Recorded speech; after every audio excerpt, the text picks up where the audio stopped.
Bien-aimés frères et sœurs, vous connaîtrez la vérité et la vérité vous affranchira. Ça, c'est pas moi qui le dis, c'est la Bible qui le dit. Mais moi, je vous dis mieux. Vous connaîtrez la vérité historique, notamment celle de vos ancêtres kémites, et vous aurez une vision globale de ce que c'est que la vraie souveraineté politique. J'ajoute, vous reviendrez à la spiritualité africaine ancestrale et vous comprendrez les enjeux de l'indépendance économique. Et pour terminer, vous accepterez votre identité culturelle kémite et vous obtiendrez deux choses. La première, c'est la paix. La seconde, c'est le développement, à une condition. L'unité de toute l'Afrique noire, l'unité de tous les Noirs du monde entier.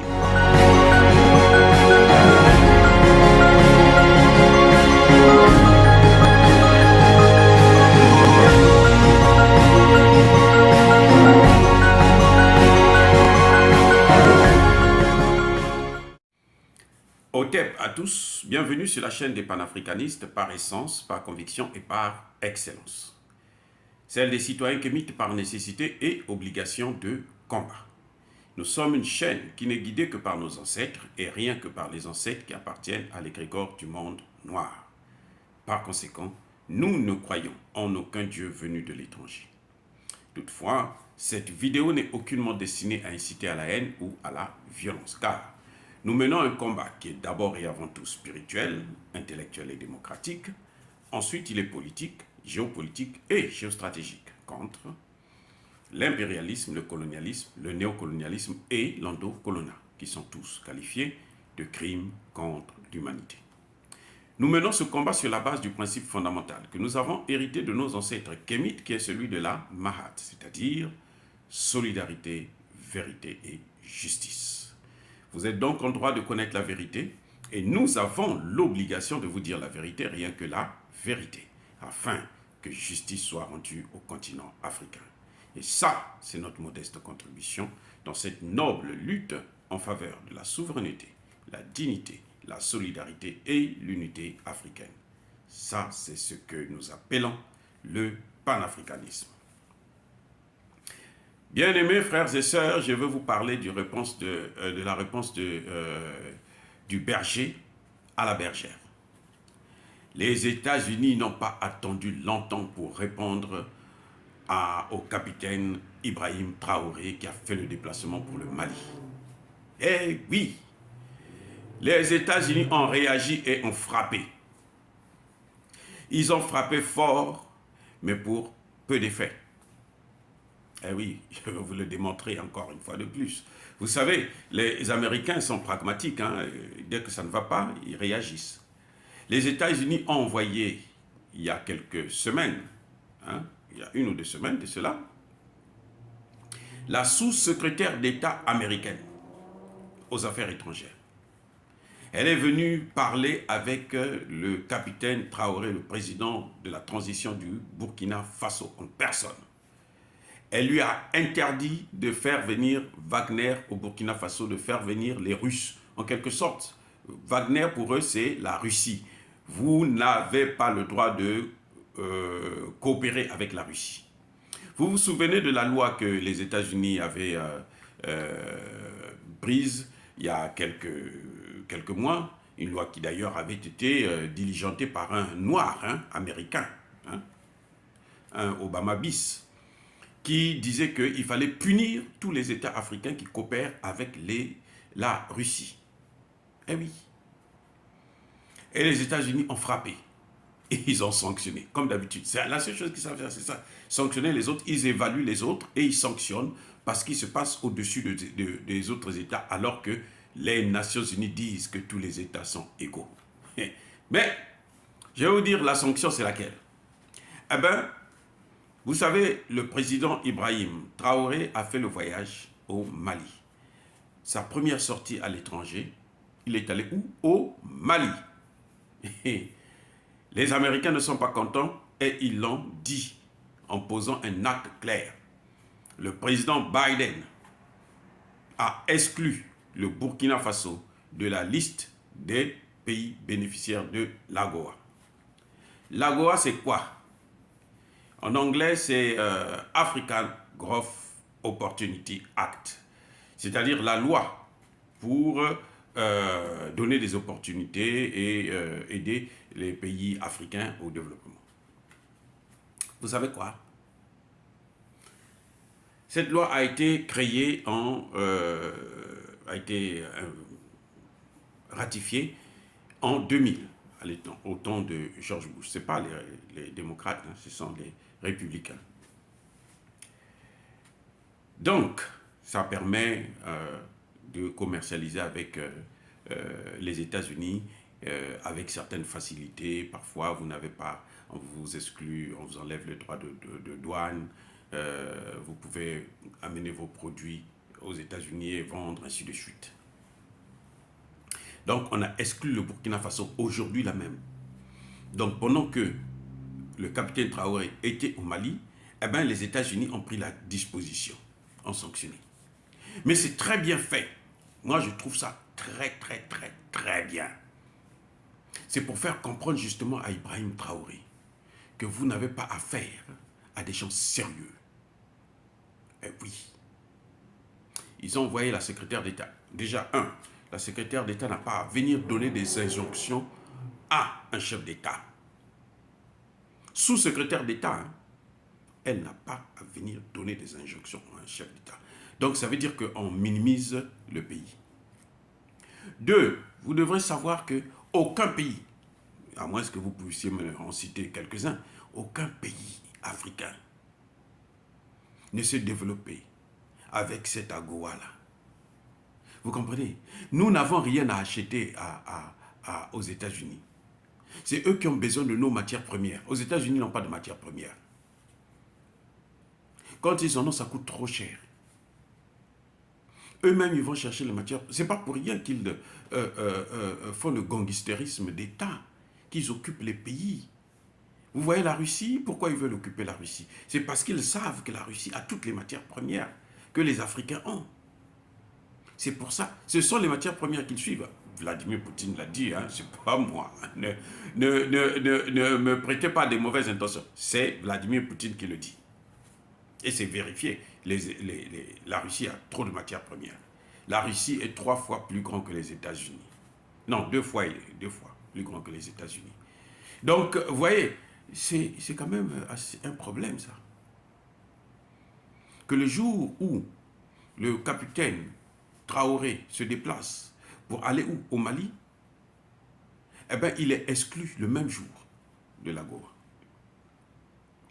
Et officiellement dit, c'est parce qu'il n'y a pas de progrès de la démocratie. Il n'y a pas de progrès de la démocratie au Burkina Faso. Est-ce qu'avec Damiba, il y avait le progrès de la démocratie? Dites-moi, il y avait quel progrès de la démocratie avec Damiba? Pourquoi Damiba a passé 8 mois? On n'avait pas sorti le Burkina Faso de l'AGOA. Et Traoré qui vient d'arriver, il y a à peine 1 mois, on le sort de l'AGOA. Ça veut dire quoi? Ça veut dire que lui, ils ne veulent pas de lui. Parce que lui, il a des intentions qui ne concordent pas avec leurs intérêts. C'est-à-dire qu'il a le penchant vers la Russie. Et ça, on ne peut pas l'accepter. Pourquoi on sait qu'il a des penchants vers la Russie? Parce que son premier déplacement, il a choisi le Mali. Et le Mali est représenté et soutenu au Conseil de sécurité par la Russie et la Chine. Notamment la Russie. Les deux sont les ennemis. Ce n'est pas moi qui le dis. Les officiels américains disent que l'ennemi des États-Unis, c'est la Chine. L'ennemi immédiat, c'est la Russie. Donc, s'il va vers quelqu'un qui a de bonnes relations avec leur ennemi, eh ben, il a des problèmes. Et je vais vous le prouver encore. Vous savez quels sont les pays qui ont déjà été exclus de l'AGOA au courant même de cette année, hein? Il y a 3 pays qui ont été exclus de l'AGOA. Le premier pays, c'est le Mali. Vous avez aussi le deuxième pays, c'est l'Éthiopie. Et vous avez un troisième pays. Vous savez c'est qui? La Guinée. Mais pourquoi la Guinée? Pourquoi pas le Tchad? La Guinée, parce que la Guinée, c'est la Guinée qui a sauvé le Mali lors des sanctions illégales, illégitimes et inhumaines de la CEDEAO, de l'Union africaine, de l'Union européenne et de l'OTAN. la Guinée s'était tenue aux côtés du Mali. Donc la Guinée aussi doit subir les mêmes sanctions. Voilà la réaction des États-Unis concernant le voyage d'Ibrahim Traoré. Maintenant, je crois que Ibrahim Traoré mesure ce qui est en train de se passer. On n'a jamais sanctionné le Niger. Bazoum n'est même pas nigérien. C'est pas moi qui l'ai dit. Hein. Bazoum n'est même pas nigérien. Mais comme ils ont une base militaire là-bas, parce qu'ils veulent dominer, occuper l'Afrique, sans les Africains, ils veulent tuer tous les Africains. Ils l'ont fait. Ici, on a exterminé les Amérindiens. Vous le savez très bien. Si j'étais à la place de Traoré, là, demain même, j'allais faire venir les Russes. Je n'allais pas poser de questions, j'allais faire venir les Russes. De toutes les façons, s'il veut sauver le Burkina Faso, il sera obligé de trouver des vrais partenaires. Il y a des gens qui nous font croire que non, on n'a pas le droit de chasser la France. Non, la France est là depuis 60 ans, depuis les indépendances. Les accords de défense, là, on dit bien accords de défense. La France est toujours substituée à nos armées. C'est pour ça qu'elle n'a jamais voulu que nous puissions avoir des armées capables de neutraliser 500 ou 2000 drogués à qui ils ont donné des armes et des drones. Et les drones, là, je ne suis pas sûr que ce sont ces drogués-là qui les utilisent. Ce sont comment on appelle, les légionnaires français. C'est la légion étrangère qui fait ça. Ce sont des mercenaires. L'ambassadeur du Mali l'a dit. L'ambassadeur du Mali l'a dit devant le Sénat français. Nous avons aujourd'hui les preuves que c'est la France qui soutient le terrorisme. La Libye et la Syrie plutôt nous en a donné des éléments, des arguments. La Turquie a parlé, le président turc Erdogan a parlé avec le président français Emmanuel Macron. Donc ils sont conscients. Ici aux États-Unis même, les Américains là, ont porté plainte contre une société. Elle a plaidé coupable. On lui a infligé une amende de 778 millions de dollars. Bref, aucun pays au monde, en Afrique notamment, n'a été développé à travers ce système de l'AGOA. Les États-Unis n'ont jamais développé l'Afrique. Au contraire, vous êtes avec eux, vous tombez. Voilà le Ghana, voilà l'exemple du Nigeria. L'économie nigérienne a un coût. L'économie nigérienne est en décadence. Cette économie, elle est en train de s'ébranler. Pareil pour le Ghana. Le Ghana, c'est encore même pire. Oh, bien-aimés frères et sœurs, il est temps que le capitaine Traoré puisse prendre ses responsabilités.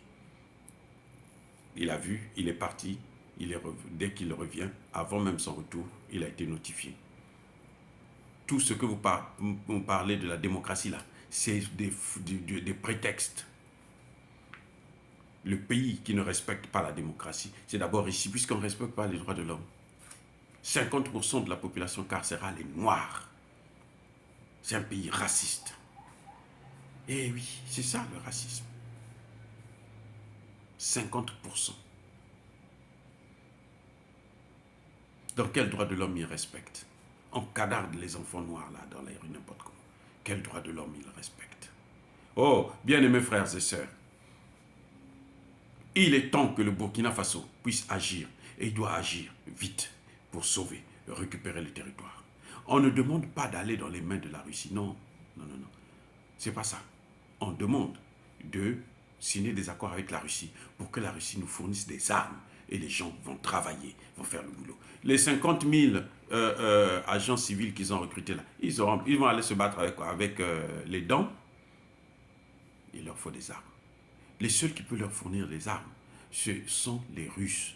Ils ont prouvé au Centrafrique, ils ont prouvé en France, et plutôt au Mali. Donc il n'y a rien à faire. Il est temps de ne pas perdre le temps. Je persiste et je signe. Soyez bénis par le Dieu de Kémit. Et tout ce qui déstabilise l'Afrique, pille le continent africain, persécute les Africains, et notamment les panafricanistes, comme au Burkina Faso avec le jeune, comment on l'appelle, si le nom me revient, je vais vous le dire. Ce jeune burkinabé qu'on a dû incarcérer, qui est dans tous les problèmes, juste parce qu'il milite pour la souveraineté du Burkina Faso. Il est temps que ceux qui le font, qu'ils puissent être punis, persécutés, détruits, ravagés, écrasés, maudits par le Dieu des Kémites et par nos ancêtres angélisés. J'ai dit et j'assume. Eux, ils marchent par la foi et non par la vue. Mais moi, je vous conseille vivement de marcher par la connaissance scientifique et historique, notamment celle de nos ancêtres kémites, par les 5 sens et par l'intelligence. À vous, Abia.